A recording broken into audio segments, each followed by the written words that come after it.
ஏன் இன்னைக்கு நீங்க அதாவது கோர்ட் இருக்கிறது, ஜட்ஜ் இருக்கிறாங்க, வக்கீல் இருக்கிறாங்க, போலீஸ் அதிகாரிகள் இருக்கிறாங்க, இவங்கெல்லாம் இருக்கிறாங்க. நல்ல கவனிங்க. இவங்க என்ன தவறு பண்ணவங்களையும் அவங்க கொண்டு போய் என்ன செய்றாங்க பாருங்க, சிறையில் அடைக்கிறாங்க. அதுக்கப்புறம் அவங்களை எங்க கொண்டு போறாங்க? கோர்ட்டு கொண்டு போறாங்க.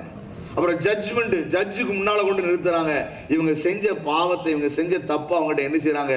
நிரூபித்து காட்டுகிறார்கள். கவனிங்க, நிரூபித்து காட்டும் போது அவங்க நம்ம இந்திய நாட்டுக்குன்னு சட்டம் இருக்கு. அந்த சட்டத்தின்படி பார்ப்பாங்க இவங்க என்ன தப்பு செஞ்சாங்களோ அது சட்டத்தை மீறி இருக்கா மீறலையான்னு என்ன செய்வாங்க? பார்ப்பாங்க. மீறி இருந்தால், இந்த சட்டத்தை மீறினால் எத்தனை தண்டனையோ, எத்தனை வருஷம் தண்டனையோ அந்த தண்டனையை கொடுப்பாங்க.